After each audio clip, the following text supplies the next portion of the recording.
ನಾಳೆ ಸಿಎಂ ಸ್ಥಾನಕ್ಕೆ ಸಿದ್ದರಾಮಯ್ಯ ರಾಜೀನಾಮೆಯನ್ನ ಕೊಡ್ತಾರಾ? ಹಾಗಾದ್ರೆ ನಾಳೆ ರಾಜೀನಾಮೆ ಸಲ್ಲಿಸೋದಕ್ಕೆ ಅನ್ನರಾಮಯ್ಯ ರೆಡಿ. ಸಿದ್ದರಾಮಯ್ಯ ರಾಜೀನಾಮೆ, ಡಿಕೆಶಿಗೆ ಸಿಎಂ ಪಟ್ಟ.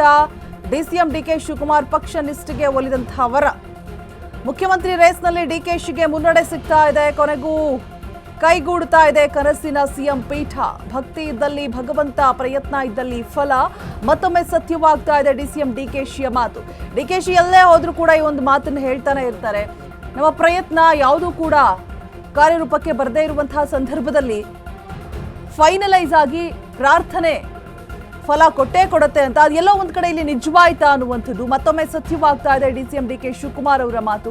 ಸೋನಿಯಾ ಪ್ರಿಯಾಂಕ ವಿಶ್ವಾಸಕ್ಕೆ ಸಂದಂತಹ ಜಯ ಇದು. ಅಧಿಕಾರಕ್ಕೆ ಬಂದ ಸಂದರ್ಭದಲ್ಲೇ ಅಧಿಕಾರ ಹಂಚಿಕೆ ಮಾಡ್ತಾ ಇರುವಂಥದ್ದು ಸಿದ್ದರಾಮಯ್ಯ ಡಿಕೆ ಶಿವಕುಮಾರ್ ನಡುವೆ ಅಧಿಕಾರ ಹಂಚಿಕೆ ಅವಕಾಶ ಕಲ್ಪಿಸಿಕೊಡುವಲ್ಲಿ ನೇರವಾಗಿದೆ ಅನ್ನುವಂತಹ ಚರ್ಚೆ ಕೂಡ.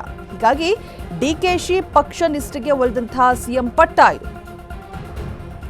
ಸಿಕ್ಕಾಪಟ್ಟೆ ಕನ್ಫ್ಯೂಷನ್ಸ್ ಇರುತ್ತೆ, ಏನಾಗಬಹುದು ಅನ್ನುವಂತಹ ಒಂದು ಕುತೂಹಲ ಇರುತ್ತೆ. ಫೈನಲ್ ಆಗಿ ಇದೀಗ ಹೈಕಮಾಂಡ್ ನಿರ್ಧಾರವನ್ನ ತೆಗೆದುಕೊಂಡಿರುವಂಥದ್ದು.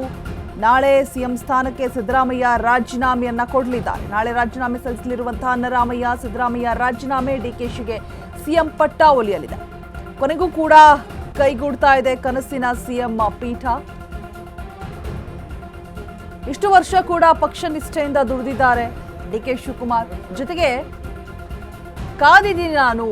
ಈ ಹಿಂದೆ ಸರ್ಕಾರ ಬಂದಂತಹ ಅವಧಿಯಲ್ಲಿ ಹೇಳಿದಂತಹ ಮಾತುಗಳು, ಅರ್ಧ ಅವಧಿ ಸಿಎಂ ಸಿದ್ದರಾಮಯ್ಯ ಆಗಿರ್ತಾರೆ, ಅದಾದ ನಂತರ ಡಿಕೆಶಿಗೆ ಅನ್ನುವಂತಹ ಮಾತನ್ನ ನಡೆಸ್ಕೊಡಿ, ಕೊಟ್ಟಂತಹ ಮಾತನ್ನ ನಡೆಸ್ಕೊಡಿ ಅನ್ನುವಂತಹ ಮಾತನ್ನ ಡಿಕೆ ಸುರೇಶ್ ಅವರು ಕೂಡ ಹೇಳ್ತಾ ಇದ್ರು, ಶಿವಕುಮಾರ್ ಅವರು ಕೂಡ ಹೇಳಿದ್ರು. ಸೊ ಅದರಂತೆ ಇದೀಗ ಫೈನಲಿ ಅಧಿಕಾರಕ್ಕೆ ಬಂದಂತಹ ಸಂದರ್ಭದಲ್ಲೇ ಅಧಿಕಾರ ಹಂಚಿಕೆಯನ್ನ ಮಾಡ್ತಾ ಇರುವಂಥದ್ದು. ಸಿದ್ದರಾಮಯ್ಯ ಡಿಕೆ ಶಿವಕುಮಾರ್ ನಡುವೆ ಅಧಿಕಾರ ಹಂಚಿಕೆ ಅವಕಾಶವನ್ನ ಕಲ್ಪಿಸಿಕೊಡುವಲ್ಲಿ ನೇರವಾಗಿದೆ ಅನ್ನುವಂತಹ ಚರ್ಚೆ ಕೂಡ. ಹೀಗಾಗಿ ಡಿಕೆಶಿ ಪಕ್ಷ ನಿಷ್ಠೆಗೆ ಉಳಿದಂತಹ ಸಿಎಂ ಪಟ್ಟ. ಸಿದ್ದರಾಮಯ್ಯ ರಾಜೀನಾಮೆ, ಡಿಕೆಶಿಗೆ ಸಿಎಂ ಪಟ್ಟ ಉಳಿದು ಬರ್ತಾ ಇರುವಂಥದ್ದು.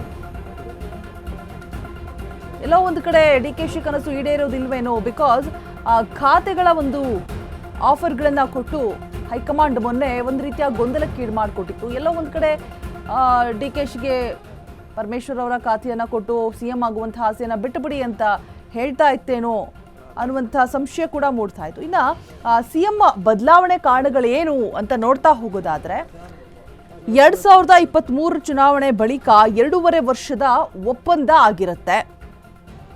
ಕೊಟ್ಟ ಮಾತಿನಂತೆ ಬದಲಾವಣೆ ಅನ್ನುವಂತಹ ಸಂದೇಶ ಕೂಡ ರವಾನೆ ಆಗಿರುತ್ತೆ. 2028ರ ಚುನಾವಣೆ ದೃಷ್ಟಿ ಇಟ್ಕೊಂಡು ಬದಲಾವಣೆ ಮಾಡಬೇಕು ಅನ್ನುವಂತಹ ನಿರ್ಧಾರ. ಡಿಕೆಶಿಗೆ ಅಧಿಕಾರ ಕೊಡದಿದ್ರೆ ಒಕ್ಕಲಿಗರ ಮುನಿಸಿನ ಭಯ ಕೂಡ, ರಾಜ್ಯದಲ್ಲಿ ಬಂಡಾಯ ಚಟುವಟಿಕೆ ನಡೆಯುವ ಭೀತಿ ಕೂಡ ಮತ್ತೊಂದು ಕಡೆ, ಪಕ್ಷ ನಂಬಿದವರನ್ನ ಕೈ ಬಿಡೋದಿಲ್ಲ ಅನ್ನುವಂತಹ ಸಂದೇಶದ ಉದ್ದೇಶ ಕೂಡ. ಅಂಡ್ ಡಿಕೆಶಿ ಪಕ್ಷ ಗಾಂಧಿ ಕುಟುಂಬ ಪರ ನಿಂತು ಜೈಲಿಗೆ ಹೋಗಿದ್ರು. ಅಧಿಕಾರ ಕೊಡದೆ ಹೋದ್ರೆ ಡಿಕೆಶಿಗೆ ಮೋಸ ಮಾಡಿದ ಹಣೆ ಪಟ್ಟಿ. ಸೊ ಇದೆಲ್ಲ ರೀಸನ್ ಇಂದಾಗಿ